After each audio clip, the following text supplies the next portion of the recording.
Instead of wasting your money on garden beds, why don't you just grow your vegetables in the ground like people have been doing for thousands of years? That was a comment someone left on my video, and I thought, wow, what a great opportunity to educate people about the benefits of raised bed gardening in Florida. And because I'm a budget conscious baddie, I'm going to share with you some DIY raised garden bed designs that cost virtually nothing. Hi, I'm Christina with Forever Food Forest, a channel where I explore ways of growing food without the use of herbicides, pesticides, or commercial fertilizers. And instead, I rely on permaculture gardening principles and other natural farming techniques to grow food that's good for the garden and good for the planet. Growing food in Florida comes with a unique set of challenges: oppressive heat, high humidity, torrential downpours, and poor soil conditions, with the last one being probably the easiest one to control. And I don't want you to get the wrong idea thinking that you can't grow food directly in the ground in Florida. Well, you most certainly can. Just keep in mind that it will take a considerable amount of time for you to improve your soil. And growing in raised garden beds allows you to start growing food right away. Growing food in raised garden beds not only makes your garden look neat and orderly, it also allows you to have complete control over moisture levels and drainage. I don't know if you've noticed, but a lot of soil in Florida is either sand or waterlogged swamp. If you live in an area that's prone to flooding, you know how important good drainage is.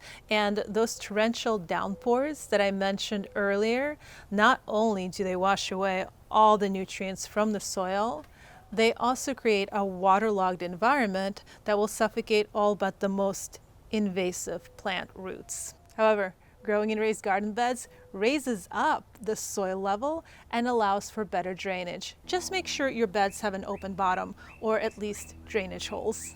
And lastly, utilizing garden beds is going to allow you to better manage pests and plant diseases. For example, one of our biggest nemesis here in Central Florida is the root knot nematode. The root knot nematode feeds on the roots of plants, therefore preventing plants from taking up nutrients and eventually killing the plant. You can tell that your plants have been affected by it because no matter how much you water them, they always look wilted. Now, raised garden beds, because you are filling them with your own soil mix, you get to control what goes in there.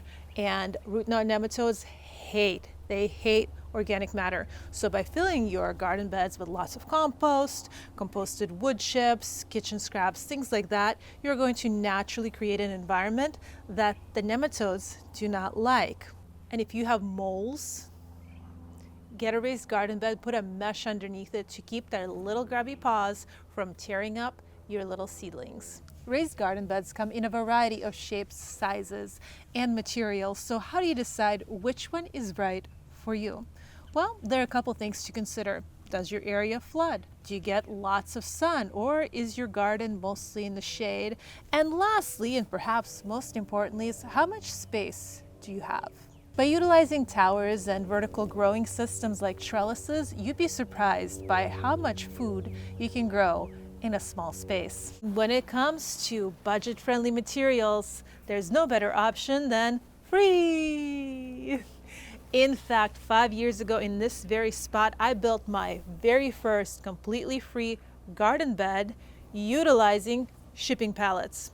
I didn't use any power tools. I didn't even use any hardware. I ended up reusing the hardware from the pallet. At the time, I wanted to see how big of a garden bed I could make out of just 2 shipping pallets.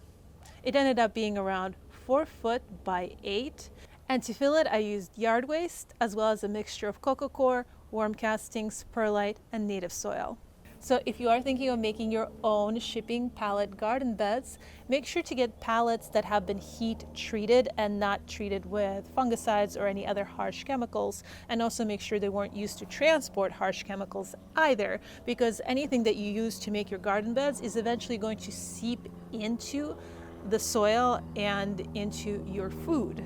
Repurposing old building materials into raised garden beds can be a fun and rewarding challenge. In the past, I've used concrete cinder blocks to make a raised garden bed with great success. And since cinder blocks are fairly modular, you can shape your garden bed into whatever size you want. Now, if you're really tight on space, 5-gallon buckets make excellent growing containers. Just make sure to drill some drainage holes in the bottom first.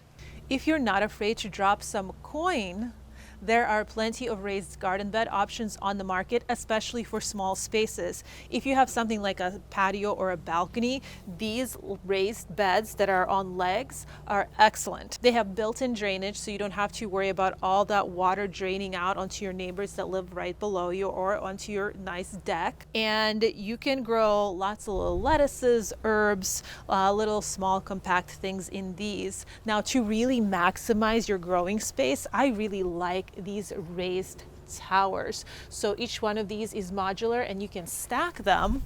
Let me show you. One on top of the other, and you can build these as high as they will go. And now I'd like to talk about a subject that's often overlooked when it comes to container garden selections, and that's materials. A lot of people put aesthetics ahead of materials and then they wonder why they're running into problems. So the first material we're going to talk about is terracotta. Terracotta is actually really wonderful in Florida for plants that like to be a little bit on the drier side. So your sages, your lavenders, your citrus, because the water evaporates really fast from terracotta pots and the roots stay drier. And that's, of course, unglazed terracotta. Glazed terracotta is going to have properties that are a little bit more similar to plastic. And while plastic is controversial and we are trying to get away from it, it's kind of impossible because it is ubiquitous in the gardening world, and that is for a good reason. First of all, it's cheap, and second of all, it helps the soil retain moisture. So if you're trying to grow something, you don't want to waste a lot of water, you grow in plastic or glazed terracotta.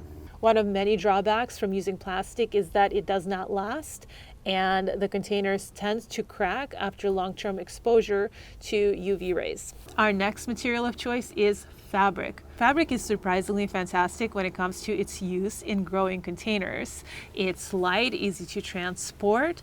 It does tend to allow the water to evaporate really fast, but it also allows the oxygen to move to the roots, which kind of plays an important role in plant growth. What I don't like about them is they're kind of flippy-floppy and flimsy. Now, wood is perhaps the most popular raised garden bed material, and that is for a good reason. It's renewable, compostable, and easily accessible. Now, what I don't like about it is that it does not last, especially here in Florida.